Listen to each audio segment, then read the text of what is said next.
First, and the nation legislation introduced today in California that would prohibit California public schools from serving certain cereals, condiments, and other foods that contain additives linked to hyperactivity, behavioral issues, and health harms, including cancer.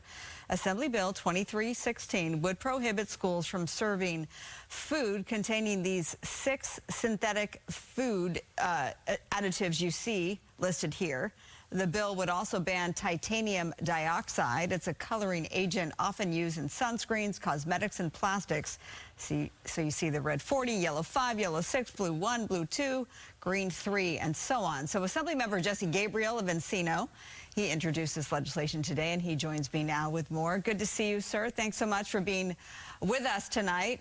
You say that this is not an outright ban. How would your legislation work? Yeah, thank you so much, Marla. So good to be with you.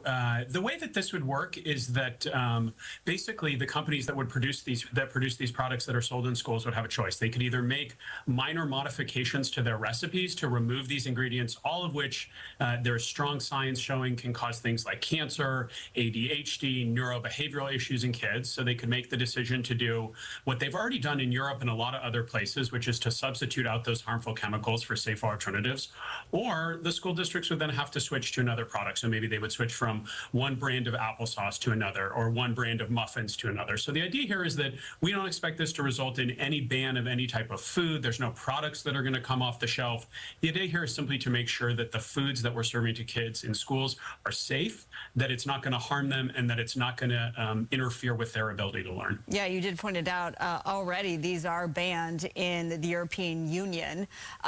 There's a lot of school districts in California. We're the biggest state, right? So have you actually spoken to these school districts? What's the feedback you're receiving? Yeah, so we just unveiled the bill today. We're at the very beginning of the process, but we did start conversations with school nutrition officials. They've expressed an interest in working with us. I think their main perspective is to try to help make the bill workable so that school districts can implement it, hopefully when it does pass. So we're going to engage stakeholders. We gave a heads up to a lot of different folks, including industry folks about this, retailers, others, and we're going to work with everybody. And hopefully this can be something that a lot of people can get behind, that people can feel good about. To me, it's a common sense measure as somebody who struggled with ADHD growing up, who's a dad of 3 kids, who has a child with an ADHD diagnosis, who's sometimes struggled. The idea that we would put all of this love and attention and care and therapy into our support into our kids in the morning, and then serve them some food at lunch that's just going to exacerbate their challenges and undo all that good work doesn't make any sense. So we want to make sure that we're protecting our kids in our schools, and we're serving them food that is not going to increase their challenges that they may have. Yeah, I mean, we certainly want healthy kids. It seems like a no-brainer. Then again, I think about, the food manufacturers, and I think about the Food and Drug Administration. It's as if, you are doing the work of the FDA. Have you been in touch with the FDA? What sort of response do you receive there? Yeah, I mean, I think it's an excellent point you raised. So part of our concern here is that the FDA is just asleep at the switch and that they are not getting the job done. And as you know, because we've had this conversation in the past about the California Food Safety Act, which is a bill that I introduced that was signed into law by Governor Newsom last year with bipartisan support. The FDA is behind the rest of the world when it comes to food safety. And as you mentioned, there are chemicals out there, really dangerous additives that have been banned in dozens of other countries around the world that have been deemed to, with really good science, to be unsafe for kids, where the FDA has failed to take action. And this is another example of that.